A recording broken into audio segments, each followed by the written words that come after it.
Hello, this is Mr. Kent of MrKent.com. Thank you for visiting the site and the Bible blog site. And today we are going to take a look at the rest of chapter 2 in Genesis. And if you remember yesterday in the last blog, we covered how come or why God is the Lord. And so we're going to move on from verse 4 of chapter 2 today. If you have a Bible, you might want to open it up and follow along. I'm using the New King James Version. You can also click on the link to the right of this video and go to BibleGateway.com and follow along there also. That's a really good site.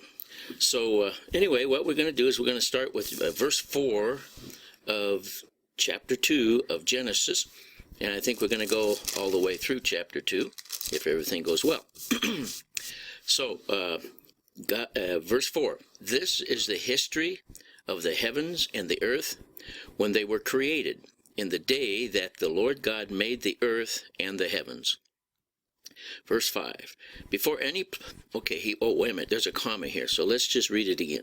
This is the history of the heavens and the earth when they were created, in the day that the Lord God made the earth and the heavens, before any plant of the field was in the earth, and before any herb of the field had grown. So there's the end of that sentence.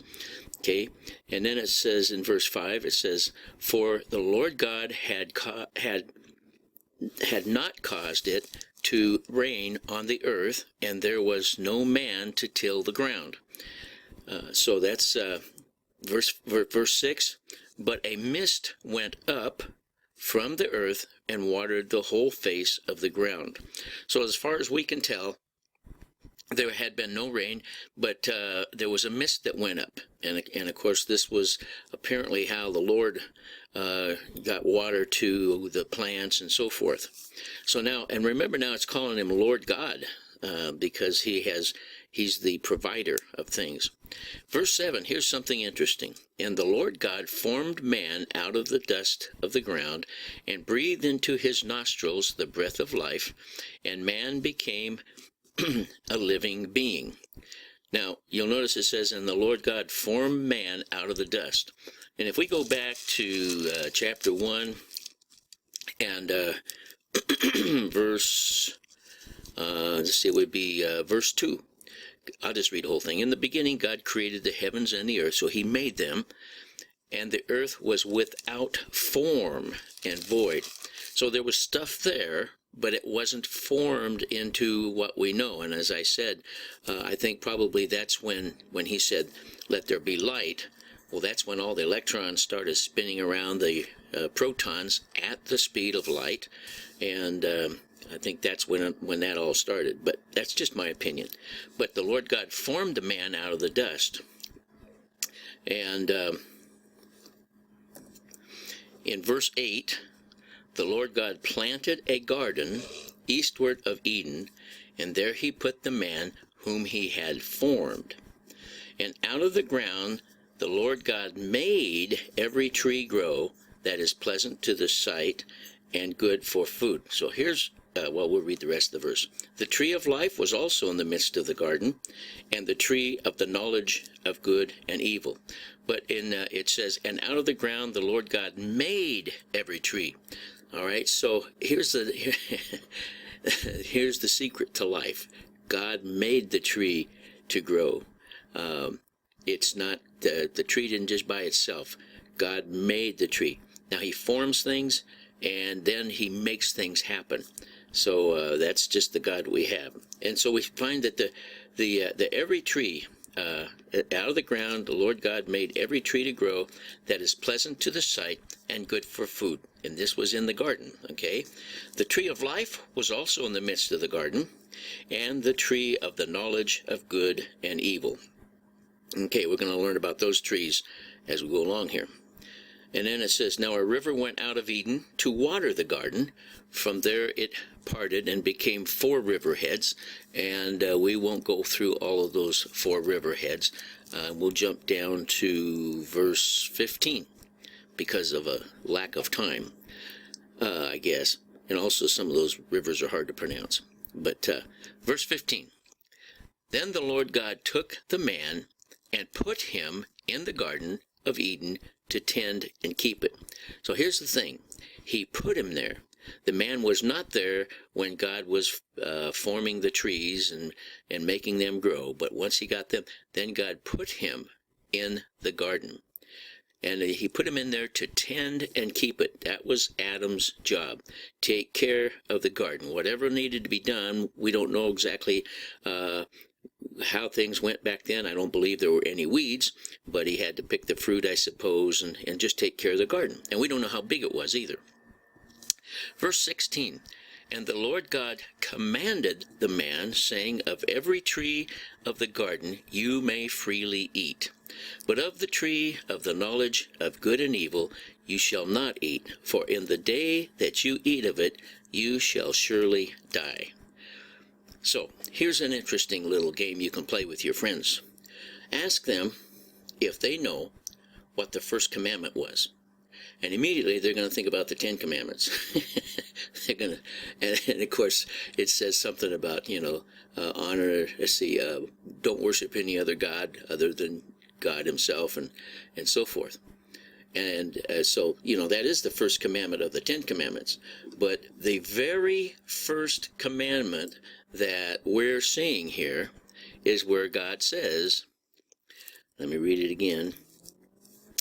He commanded the man, saying, of every tree of the garden you may freely eat, but of the tree of the knowledge of good and evil you shall not eat, for in the day that you eat of it you shall surely die. That was the first commandment. And so it was a simple commandment. Just don't eat of the tree of the knowledge of good and evil. Verse 18. And the Lord God said, it is not good that man should be alone. I will make a helper comparable to him. And let me see if there's anything. Oh yeah, I need to go back here for a second, because in verse 15, he gave Adam one job: tend the garden. One job: tend the garden. And so Adam should have just stuck to the job, but he, as we will see, he didn't. So verse 19, out of the ground the Lord formed. Oh, let me see. Oh yeah, there was no helper comparable to him. Verse 19, so out of the ground the Lord formed every beast of the field and every bird of the air, and brought them to Adam to see what he would call them. And whatever Adam called each living creature, that was its name. So here's Adam, and he's got to go name all the creatures.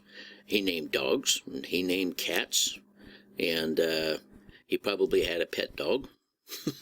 Who knows? But he gave them all their names.